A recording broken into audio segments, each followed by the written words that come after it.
Welcome back to Timeless Messages from the I Ching. This is Stephen. Thanks for tuning in.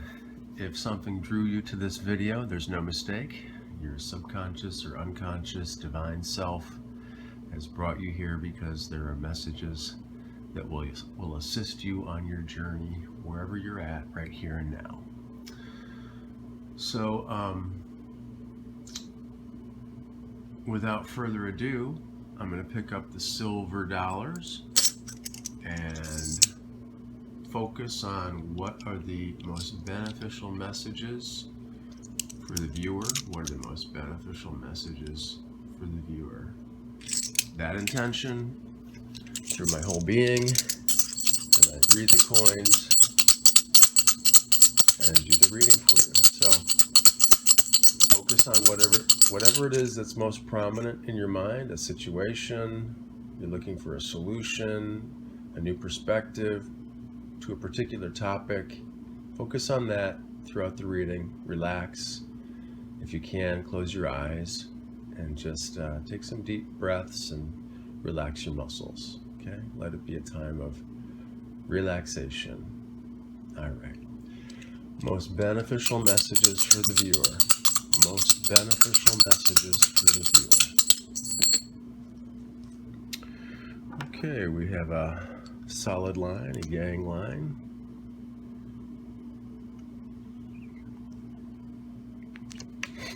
Most beneficial messages for the viewer. Most beneficial messages for the viewer. Again, a yang line, a solid line. Most beneficial messages for the viewer. Most beneficial messages for the viewer. And that's a yin line, a broken line.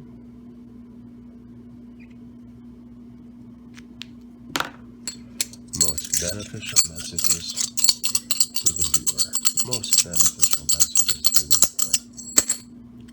Let me do that once more. They didn't really drop very well. Most beneficial message for the viewer. There we go. 3, 4, 5, 6. Another yang line. Okay. Most beneficial messages for the viewer. Most beneficial messages for the viewer. Most beneficial messages for the viewer.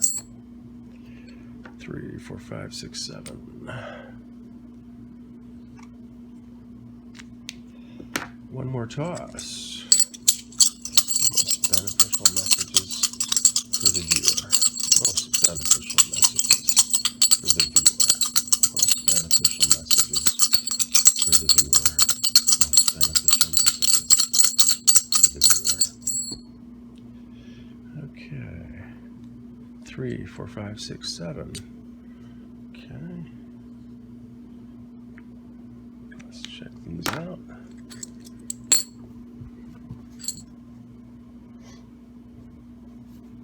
Tell what the names are already. This is Tui, and this is Chien, and this is Heaven,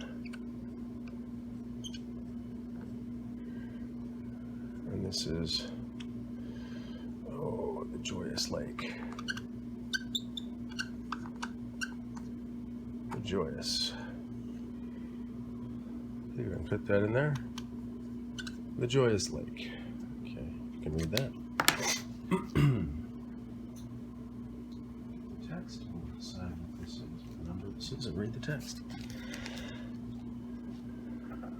Chien and Tui. Number 10. Okay. Let's find out what that is.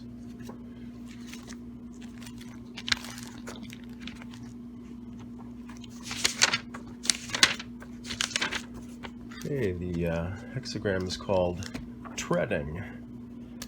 Treading upon something.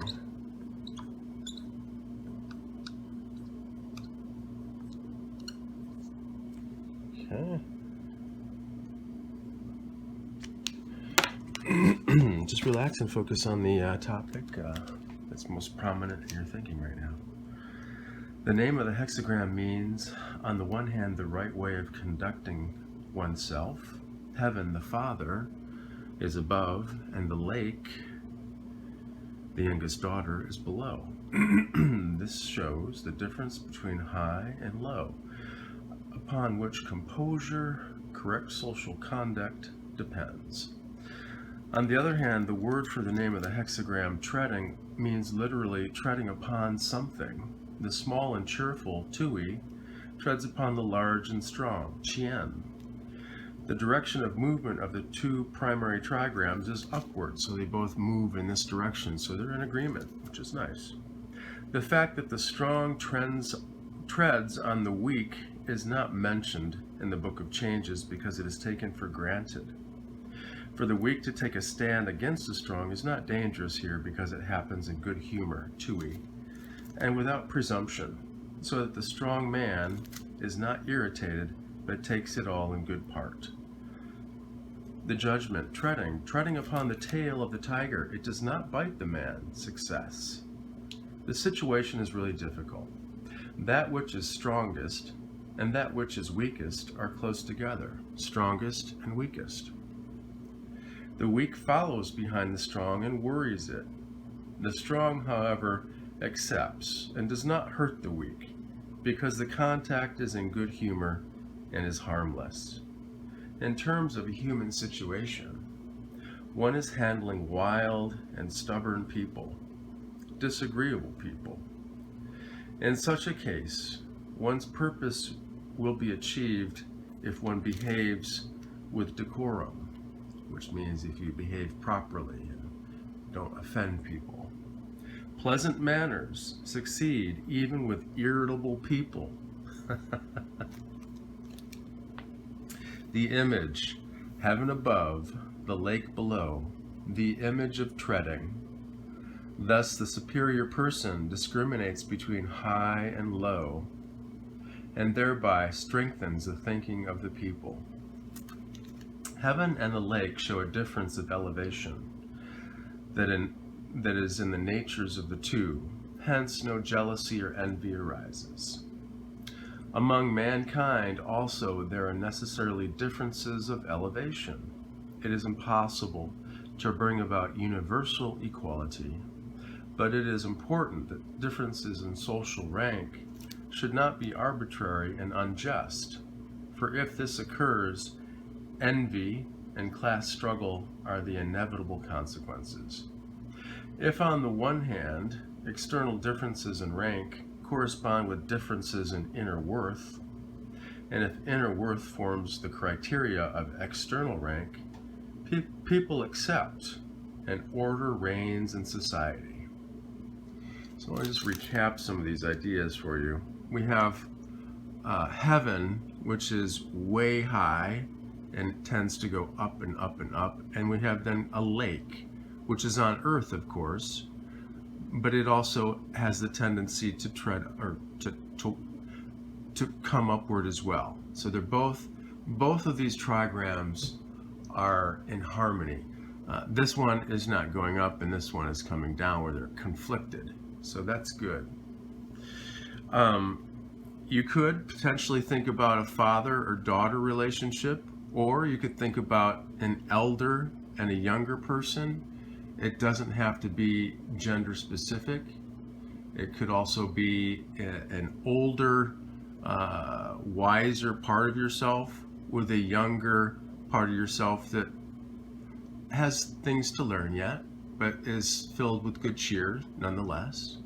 Those are kind of the images that these can portray.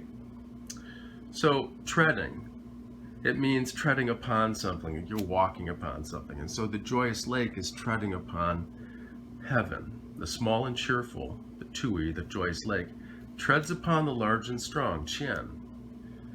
And the direction of the movement is upward. Okay.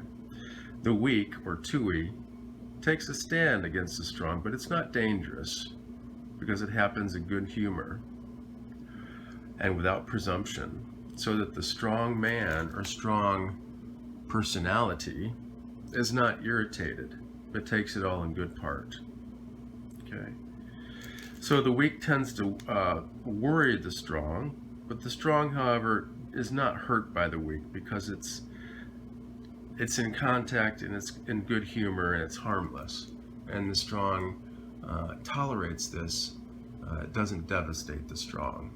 The weak in contact with the strong helps to strengthen it, though, which is a wonderful thing. This could be a different way of looking at something. So you've had perhaps a weak or ineffective way of looking at a situation in your life, and there is also this very strong element that's present that's trying to bring that weak element to a higher elevation. So the other idea is that you could be handling people in your life that are really hard to deal with. Maybe they're stubborn and disagreeable, set in their ways. But if you behave in a pleasant manner and don't offend others, don't say or do anything that's going to cause them to feel offended or upset, then you can have success, even with irritable people. So if you happen to be dealing with a situation where there's a sense of irritability, the person or persons in the situation are not pleasant, try to behave in such a way that you're pleasant. Elevate yourself to the degree that you can rise above that type of behavior. And if you can do so, then you'll have more success. And also, if you can stay in a better, harmonious, more peaceful place within yourself, you'll feel better all the way around. So, I think those are the main messages that this hexagram is talking about. And I hope that this spoke to you.